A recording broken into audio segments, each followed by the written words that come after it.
Hello students, मैं आर्यन गुप्ता स्वागत करता हूं आपका इस वीडियो में, जिसमें आज हम लोग पढ़ने वाले हैं एक और मोस्ट इम्पॉर्टेंट क्वेश्चन। आज ये जो क्वेश्चन है बच्चों बहुत ही इम्पॉर्टेंट है। लगभग कई बार बोर्ड परीक्षा में पूछा गया है। संयुक्त सूक्ष्मदर्शी की रचना और कार्यविधि का वर्णन कीजिए तथा इसके लिए आवर्धन क्षमता का सूत्र निगमन कीजिए। तो आज का हमारा टॉपिक यही रहेगा, संयुक्त सूक्ष्मदर्शी, जिसे हमें पढ़ना है। ठीक है, इसका मैं यहाँ पर डेरिवेशन कर रहा हूँ, आप लोग देखिए। वीडियो देखने के बाद अगर आप लोग इसका पीडीएफ चाहते हैं तो पीडीएफ आपको हमारे टेलीग्राम चैनल पर मिलेगा, जिसका लिंक मैं नीचे आपको डिस्क्रिप्शन बॉक्स में दे दूँगा। आप वहाँ से इसका पीडीएफ बिल्कुल फ्री डाउनलोड कर सकते हैं। बच्चों, इस फिगर का माना जो है मैं यहाँ पर लिख दूँगा, हमने क्या माना है। उसके बाद जो है इसकी रचना क्या होती है, इसकी रचना भी यहाँ पर साइड में आपको स्क्रीनशॉट के रूप में मिल जाएगा। ठीक है ना। ये इसकी क्रिया विधि और इसकी आवर्धन क्षमता का सूत्र हम लोग यहाँ पर निगमन करते हैं। पहले ये जान लेते हैं कि सूक्ष्मदर्शी है क्या। तो सूक्ष्मदर्शी एक ऐसा यंत्र है जो पास रखी छोटी वस्तु का बड़ा प्रतिबिंब बनाता है। ठीक है ना। पास जो छोटी वस्तु रखी होती है उसका क्या करता है, बड़ा प्रतिबिंब बनाता है। ठीक, तो आइए देखते हैं इसके द्वारा प्रतिबिंब कैसे प्राप्त होता है और इसकी आवर्धन क्षमता हम लोग कैसे निकालते हैं। देखिए बच्चों, यहाँ पर दो उत्तल लेंस हैं। एक है पहला उत्तल लेंस जो वस्तु की ओर रखा होता है, इसको हम बोलते हैं ऑब्जेक्टिव लेंस। ठीक है, ये पहला उत्तल लेंस जो होता है छोटा रखा जाता है, इसको वस्तु की ओर रखा जाता है। और दूसरा उत्तल लेंस जो होता है हमारी आँख की ओर होता है, जिधर से हम वस्तु को देखते हैं। ये यहाँ पर रखा होता है, इसे हम नेत्रिका कहते हैं या इंग्लिश में कहते हैं आई पीस, और इसे हम ई से प्रदर्शित करते हैं। अब इसके द्वारा प्रतिबिंब कैसे बनता है, पहले हम मान लेते हैं कि इसके मुख्य अक्ष पर एक वस्तु ए बी, इसके मुख्य अक्ष पर यहाँ पर एक वस्तु ए बी रखी है। ठीक है, अब ए बी से हम बनाएंगे प्रतिबिंब। पहली किरण मुख्य अक्ष के समांतर जाती है और मुख्य अक्ष के समांतर जाने के बाद यहाँ से होगा अपवर्तन, अपवर्तन होने के बाद ये जो है मुख्य फोकस से होकर जाती है। ठीक, अपवर्तन होने के बाद ये मुख्य फोकस से होकर जाती है। तो ऑब्जेक्टिव लेंस का फोकस यहाँ पर है, ये इसके फोकस से होकर जाएगी और यहाँ पर जाकर टकराएगी इस लेंस से। ठीक है ना। अब दूसरे प्रकाश की किरण इसके प्रकाशिक केंद्र से होकर जाएगी। तो प्रकाशिक केंद्र से होकर जाने वाली प्रकाश की किरणें अपवर्तन के पश्चात सीधे निकल जाती हैं। ठीक है, अपवर्तन के पश्चात सीधे निकल जाते हैं। अब दोनों किरणें यहाँ पर मिल रही हैं, जहाँ पर मिल रही हैं वही क्या होगा, इसका प्रतिबिंब होगा। प्रतिबिंब जो होगा, इसका प्रतिबिंब ए बी है, इसका प्रतिबिंब यहाँ पर उल्टा प्राप्त होगा। वस्तु जो है ए बी रखी है, इसका प्रतिबिंब जो मिल रहा है हमें ये उल्टा मिल रहा है। तो इसको हम नाम दे देते हैं ए डैश, और मुख्य अक्ष से एक लंब डाल देंगे, वही क्या होगा, वस्तु का प्रतिबिंब होगा। तो हम यहाँ से एक लंब डाल देते हैं, एक सीधा, और यही क्या होगा, वस्तु ए बी का प्रतिबिंब ए डैश बी डैश होगा। अब जो होगा ये वस्तु जो है इस लेंस के लिए ये जो प्रतिबिंब है इस लेंस के लिए वस्तु का कार्य करेगा। तो यहाँ से भी दो किरणें चलेंगी। तो पहली किरण हम मान लेते हैं मुख्य अक्ष के समांतर जाती है और लेंस से अपवर्तन के पश्चात ये इसके फोकस से होकर जाती है। दूसरी वाली किरण इसके फोकस से होकर जाती है। इसको हम आगे बढ़ा लेते हैं यहाँ पर, और दूसरा नियम यहाँ से लगाएंगे कि दूसरी किरण इसके प्रकाशिक केंद्र से होकर जाती है यहाँ से। ठीक है, दूसरी किरण इसके प्रकाशिक केंद्र से होकर जाती है और सीधे निकल जाती है। ये जो है ऐसे सीधे निकल जाती है, कहीं मिलती नहीं है। तो क्या करते हैं, दोनों को पीछे बढ़ा लेते हैं। इस वाली किरण को ऐसे यहाँ पर पीछे बढ़ाएंगे, ऐसे ऐसे, और इस वाली किरण को भी यहाँ से पीछे बढ़ाएंगे। जहाँ से अपवर्तन हुआ है वहीं से पीछे बढ़ाते हैं इसको यहाँ से पीछे बढ़ाएंगे। तो ये ऐसे आकर यहाँ पर मिलेगी। ये वाली किरण आके यहाँ पर ऐसे मिलेगी।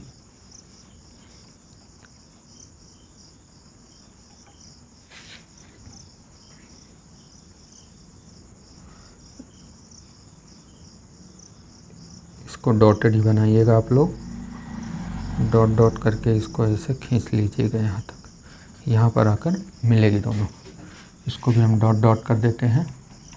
ठीक है, अब जहाँ पर मिल रही है वहीं पर इस वस्तु का प्रतिबिंब यहाँ पर मिल रहा है हमें, ठीक है ना। तो यहाँ से हम लंब डाल देते हैं तो इसका प्रतिबिंब हमें यहाँ पर मिलता है, सीधा लंब डाल देंगे। तो ये है, इसका नाम होगा, हम देंगे इसको A डबल डैश और B डबल डैश। यही क्या होगा, वस्तु का प्रतिबिंब होगा, ठीक है ना। अब ये जो प्रतिबिंब है, वस्तु इतनी छोटी रखी थी लेकिन इसका प्रतिबिंब इतना बड़ा दिखाई दे रहा है। तो सूक्ष्मदर्शी का यही काम है कि छोटी वस्तु का बड़ा प्रतिबिंब बनाना, ठीक है ना। अब जो है यहाँ से हम इसकी दूरी यहाँ पर लिख लेते हैं, उसके बाद अपना आवर्धन क्षमता का सूत्र निगमन करते हैं। देखिए आप लोग, ये है ऑब्जेक्टिव लेंस यानी अभिदृश्यक लेंस। यहाँ से वस्तु की दूरी को हम किससे दिखाते हैं, UO से दिखाते हैं, ठीक है। वस्तु की दूरी को U से दिखाया जाता है, O इसलिए लगा दिए हैं क्योंकि ऑब्जेक्टिव लेंस है। उसके बाद सेम ऐसे यहाँ पर इसके द्वारा जो प्रतिबिंब बन रहा है यहाँ पर बन रहा है, तो प्रतिबिंब की दूरी को हम V से दिखाते हैं। ऑब्जेक्टिव लेंस के द्वारा है तो VO दिखा देंगे, ठीक है। उसके बाद ऑब्जेक्टिव लेंस के द्वारा जो प्रतिबिंब बना है ये इस लेंस के लिए किसका कार्य करता है, वस्तु का कार्य करता है। तो यहाँ से ये नेत्रिका के लिए वस्तु का कार्य करेगा, तो ये हो जाएगा UE, ठीक है ना। बस इतनी चीज़ें यहाँ पर निकाल के रखते हैं और उसके बाद अब इसके आवर्धन का सूत्र निगमन करते हैं, ठीक है ना। आप लोग इसको देख लीजिए, तब तक हम स्क्रीनशॉट ले लीजिए, फिर आपको समझाते हैं। अब जो है यहाँ से ये जो प्रतिबिंब बना है हमारा A dash, A double dash, B double dash, ये जो है कहाँ से देखेगा, बस व्यक्ति यहाँ से देखेगा क्योंकि नेत्रिका है, यहीं से देखेगा। तो ये जो दो किरणें गई हैं, ये वाली, ये किरण यहाँ पर गई है और ये वाली किरण यहाँ पर गई है। ये अपवर्तित होकर इधर चली जाएगी ऐसे, और ये अपवर्तित होकर इधर चली जाएगी ऐसे, ठीक है ना। फिर क्या करते हैं, दोनों को हम पीछे बढ़ाते हैं, ठीक है। और यहीं पर हमारी क्या होता है, नेत्र होता है। यहीं पर हमारा क्या होता है, नेत्र होता है। नेत्र से हम इसको देखते हैं, यहाँ पर ये ऐसे यहाँ पर नेत्र होता है, ठीक है। आप लोग आँख बना लीजिए यहाँ पर, ताकि जिससे प्रतिबिंब दिखाई दे, ठीक है। ये यहाँ से व्यक्ति देखता है तो उस यहाँ से दो किरणें वस्तु से चलती हैं और उसकी आँख तक जाती हैं। तो इसी को हम यहाँ से मिला देते हैं। इसको ऐसे आप डॉटेड लाइन ऐसे खींच के वस्तु तक मिला दीजिए, ठीक है। ये भी मिल गया। यहाँ से भी एक किरण ले आइए और ले आकर इसको भी वस्तु से मिला दीजिए। ये हो जाएगा आपका प्रतिबिंब आँख से, ठीक है ना। अब इसकी आवर्धन क्षमता का सूत्र लिखते हैं। आवर्धन क्षमता का फॉर्मूला क्या होता है, तो इसकी सूक्ष्मदर्शी की आवर्धन क्षमता का फार्मूला होता है कि जो हमारा अंतिम प्रतिबिंब जहाँ पर बन रहा है, जिसके द्वारा अंतिम प्रतिबिंब ये है, ये बन रहा है इसके द्वारा, तो इसके द्वारा जो आँख पर दर्शन कोण बनता है, ठीक है, यंत्र के द्वारा जो प्रतिबिंब बनता है उसके द्वारा आँख पर बना दर्शन कोण और बटे वस्तु के द्वारा आँख पर बना दर्शन कोण। तो हम मान लेते हैं ये अंतिम प्रतिबिंब है, इसके द्वारा आँख पर बना दर्शन कोण जो है वो क्या है, बीटा है। तो यहाँ पर ये कोण हम मान लेते हैं बीटा है, और वस्तु के द्वारा जो कोण बन रहा है उसको हम मान लेते हैं अल्फ़ा है। तो सूक्ष्मदर्शी का आवर्धन जो होगा, हम यहाँ पर करते हैं एक लाइन डाल के, देखिए आप लोग, सूक्ष्मदर्शी का आवर्धन यहाँ पर लिखेंगे। सूक्ष्मदर्शी का आवर्धन, सूक्ष्मदर्शी का आवर्धन, आवर्धन, सूक्ष्मदर्शी का आवर्धन m बराबर होता है, m बराबर बीटा अपान अल्फ़ा, ठीक है। m बराबर क्या होता है, बीटा अपान अल्फ़ा। चूँकि ये सब कोण, दर्शन कोण क्या होते हैं, बहुत छोटे छोटे होते हैं। केवल यहाँ पर फिगर आपको बड़े में बताया गया, कोण आपका बड़ा दिख रहा होगा, ठीक है, लेकिन वास्तव में ये सब कोण छोटे होते हैं। यहाँ पर लिखेंगे चूँकि अल्फ़ा व बीटा बहुत छोटे होते हैं, बहुत छोटे होते हैं, अतः अल्फ़ा जो होगा वो बराबर होगा tan अल्फ़ा के, और बीटा जो होगा वो बराबर होगा tan बीटा के, ठीक है। बस अब हमें tan अल्फ़ा और tan बीटा का मान निकाल लेना है, ठीक है ना। अब tan अल्फ़ा देखा जाए तो ये अल्फ़ा क्या होता है, प्रतिबिंब वस्तु के द्वारा आँख पर बना दर्शन कोण, अल्फ़ा क्या होता है, वस्तु के द्वारा आँख पर बना दर्शन कोण, और बीटा क्या होता है, प्रतिबिंब के द्वारा आँख पर बना दर्शन कोण। ठीक है ना। तो वस्तु के द्वारा है तो यहाँ से देखेंगे कोण तो ये होगा लंब और ये पूरा होगा आधार। तो यहाँ से इसकी दूरी जो है, प्रतिबिंब की अंतिम प्रतिबिंब की दूरी यहाँ से जो है, इसको हम लोग दिखाते हैं डी से। ठीक है ना, इसको हम लोग दिखाते हैं डी से। तो ये हो जाएगा आपका, इसकी लंबाई हम मान लेते हैं एच, वस्तु की लंबाई को एच मान लेते हैं, प्रतिबिंब की लंबाई को हम एच डैश मान लेते हैं। ठीक है ना। अब यहाँ पर देखिए, जब अल्फ़ा निकालेंगे तो ये हो जाएगा लंब, और ये पूरा यहाँ से लेकर यहाँ तक ये हो जाएगा आधार। लेकिन यहाँ तक कोई दूरी नहीं है, हम ये वाली दूरी ले लेते हैं क्योंकि ये लगभग क्या है, बराबर ही है। तो यहाँ पर अल्फ़ा बराबर हो जाएगा एच अपान में डी। ठीक है, एच अपान में डी। और tan बीटा जब देखेंगे तो इसके ठीक सामने देखिए ये लंब यहाँ पर है, ये वाला लंब होगा और ये होगा आधार। ठीक है, तो लंब है ए डैश बी डैश, इसका मान क्या है, एच डैश है, और इसका आधार जो है ई बी है। ई बी की दूरी कितना है, यू ई है। ठीक है, यहाँ पर यू ई रख देंगे। अब हम इसको आवर्धन लिखते हैं, अतः m बराबर बीटा की जगह हम क्या लिखेंगे, H dash upon you E, H dash upon you ई, और पूरे का बटे अल्फ़ा है तो अल्फ़ा की जगह हम लिखेंगे एच अपान डी। ठीक है। अब देखिए बच्चों, इसका मल्टीप्लाई जो होगा ये ऊपर हो जाएगा, इसका मल्टीप्लाई यहाँ हो जाएगा। तो इसको हम लिख सकते हैं, देखिए इसका मल्टीप्लाई यहाँ होगा तो इसको लिख सकते हैं एच डैश बटे एच, और गुणे में डी का मल्टीप्लाई ऊपर होगा तो डी बटे हो जाएगा यू ई। ठीक है ना। अब एच डैश क्या है, प्रतिबिंब की लंबाई है, और एच क्या है, वस्तु की लंबाई है। ठीक है ना। और प्रतिबिंब की लंबाई और वस्तु की लंबाई के अनुपात को क्या कहा जाता है, रेखीय आवर्धन कहा जाता है। तो हम यहाँ लगाएंगे, चूँकि हम जानते हैं स्मॉल यम ये क्या है, रेखीय आवर्धन है। स्मॉल यम रेखीय आवर्धन है, कैपिटल यम सूक्ष्मदर्शी का आवर्धन है। तो स्मॉल यम बराबर होता है आई अपान ओ बराबर में वी अपान यू, लेंस के लिए होता है। दर्पण के लिए ही माइनस लग जाता है, लेकिन लेंस के लिए m बराबर आई अपान ओ बराबर वी अपान यू होता है। इसी फार्मूले का उपयोग करेंगे हम। ठीक है ना। अब देखिए आई अपान ओ क्या है, प्रतिबिंब की लंबाई है। ठीक है, आई अपान ओ मतलब प्रतिबिंब की लंबाई बटे वस्तु की लंबाई। तो यहाँ पर रखेंगे एच डैश अपान में एच बराबर वी क्या है, प्रतिबिंब की दूरी। तो अंतिम प्रतिबिंब जो है यहाँ पर देखिए कहाँ बन रहा है, इसके द्वारा ये जो आई अपान ओ लगा रहे हैं, ये किस में लगा रहे हैं, अवदृश्यक में लगा रहे हैं हम। ठीक है ना। तो इसके द्वारा जो प्रतिबिंब बन रहा है इसकी दूरी क्या है, वी ओ है, जो इस लेंस से इधर की ओर है। तो इसको हम लोग लेंगे वी ओ बटे यू, इसके लिए वस्तु की दूरी इधर की ओर है, इसकी दूरी को हम किससे दिखाते हैं, यू ओ से दिखाते हैं। ठीक है ना, इधर की ओर है इसलिए माइनस आ जाएगा यहाँ पर। इसको हम यहाँ पर भी दिखा देते हैं, ये जो है ये वस्तु की दूरी है यू ओ। ठीक है ना, ये वस्तु की दूरी है। अब जो है यहाँ पर हम इसको बीच से लाइन भी खींच देते हैं एक, ये वस्तु की दूरी हो गई, इसको हम दिखाते हैं यू ओ से।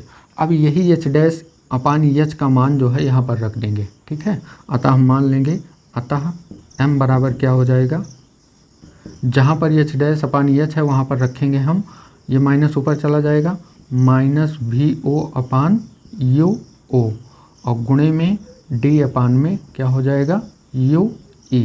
यही हो जाएगा आपका सूक्ष्मदर्शी की आवर्धन क्षमता का फॉर्मूला।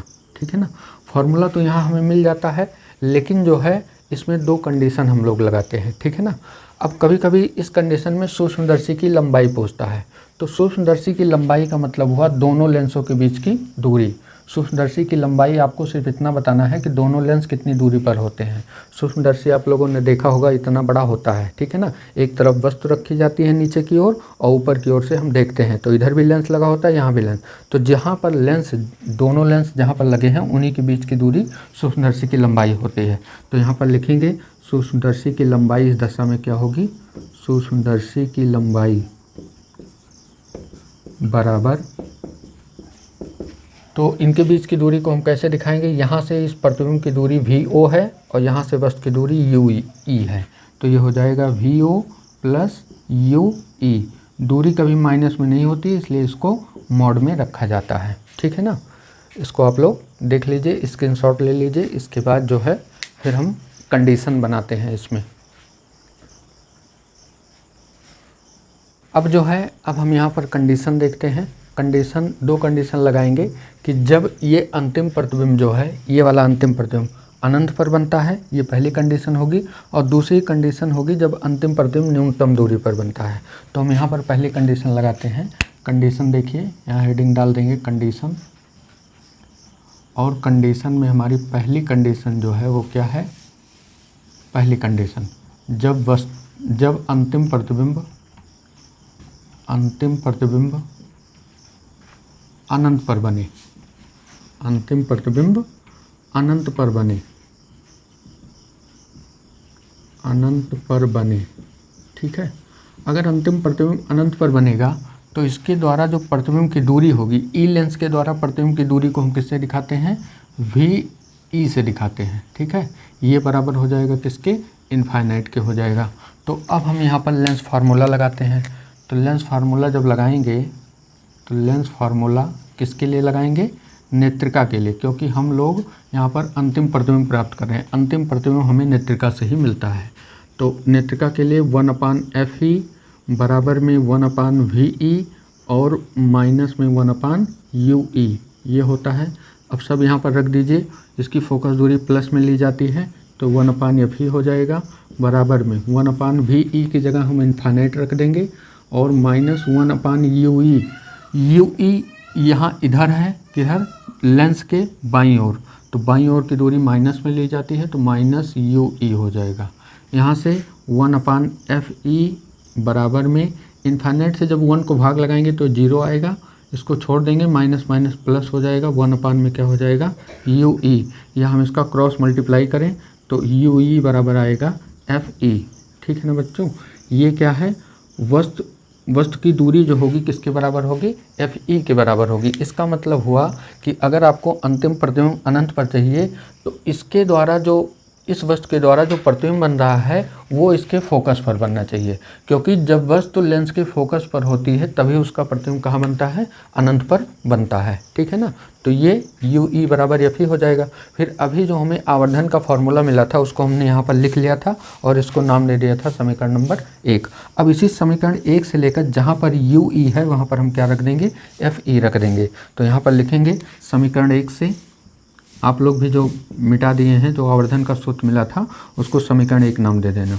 तो समीकरण 1 से m बराबर क्या होगा? m बराबर हो जाएगा माइनस का VO अपान में UO और गुणे में D अपान में UE की जगह, यहाँ पर UE है तो UE की जगह हो जाएगा FE, ठीक है ना। यही हो जाएगा जब अंतिम प्रतिबिंब अनंत पर बनता है उस स्थिति में आवर्धन का सूत्र सूक्ष्मदर्शी के द्वारा, ठीक है ना। और इस स्थिति में सूक्ष्मदर्शी की लंबाई जो होगी वो कितना होगी? सूक्ष्मदर्शी की लंबाई तो इस स्थिति में सूक्ष्मदर्शी की लंबाई, तो इसके द्वारा तो प्रतिबिंब यहाँ इसके फोकस पर बनेगा तो इसको VO बोलेंगे, ठीक है ना। और इसके द्वारा यहाँ से फोकस तक की दूरी क्या हो जाएगी? FE हो जाएगी, ठीक है ना। तो हम यहाँ पर प्रतिबिंब की लंबाई L बराबर लिखते हैं VO प्लस FE, ठीक है। दोनों प्लस में रहेंगे, यहाँ मॉड लगाने की आवश्यकता नहीं है, ठीक है ना, क्योंकि उत्तल लेंस की फोकस दूरी प्लस होती है, प्लस में ही रहेगा। और इसके द्वारा जो प्रतिबिंब बन रहा है, इधर बन रहा है, ये भी ऑलरेडी प्लस में लिया जाएगा। तो ये हो जाएगी सूक्ष्मदर्शी की लंबाई, ठीक है ना। आप लोग इसको स्क्रीनशॉट ले लीजिए। फिर हम दूसरी कंडीशन देखते हैं।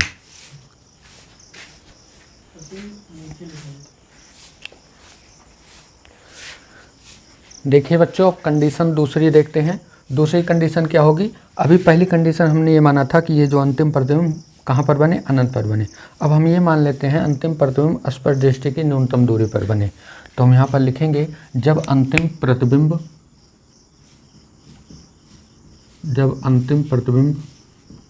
स्पष्ट दृष्टि की न्यूनतम दूरी पर बने, न्यूनतम दूरी पर बने। अगर स्पष्ट दृष्टि की न्यूनतम दूरी पर बनेगा तो वी ई बराबर इसके द्वारा जो अंतिम प्रतिबिंब स्पर्श दृष्टि की न्यूनतम दूरी पर बनेगा वो कितना, स्पर्श दृष्टि की न्यूनतम दूरी को हम दिखाते हैं डी से, इस कैपिटल डी से। तो यहाँ पर कहीं बनेगा मान लेते हैं नज़दीक में, तो यहाँ से इसकी दूरी क्या हो जाएगी -d, क्योंकि ये बाईं ओर है, ठीक है ना। वी बराबर क्या हो जाएगा -d। अब हम लगा देते हैं लेंस फार्मूला। इसी लेंस फार्मूले से 1/FE बराबर में 1/VE माइनस 1/UE।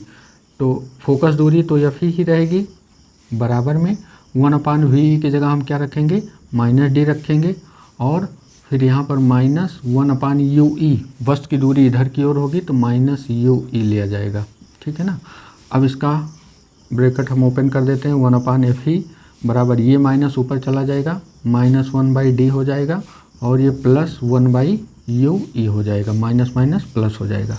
अब जो है यहाँ पर जो हमें समीकरण 1 मिला है, यहाँ पर हमें यहाँ से कोई मान निकल नहीं रहा है, तो हम क्या करते हैं, यहाँ से अगर ऊपर d से मल्टीप्लाई करा दें तो d/UE का मान निकल जाएगा।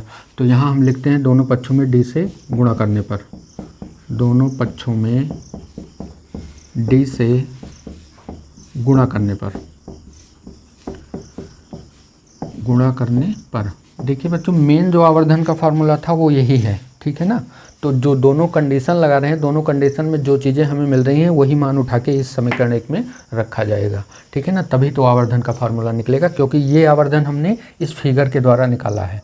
बाकी अब जो कंडीशन बना रहे हैं वो इस फार्मूले से बन रही है, ठीक है ना। अब यहाँ डी से जब गुणा कराएंगे तो ये हो जाएगा d/FE बराबर में -d/d और प्लस में d/UE।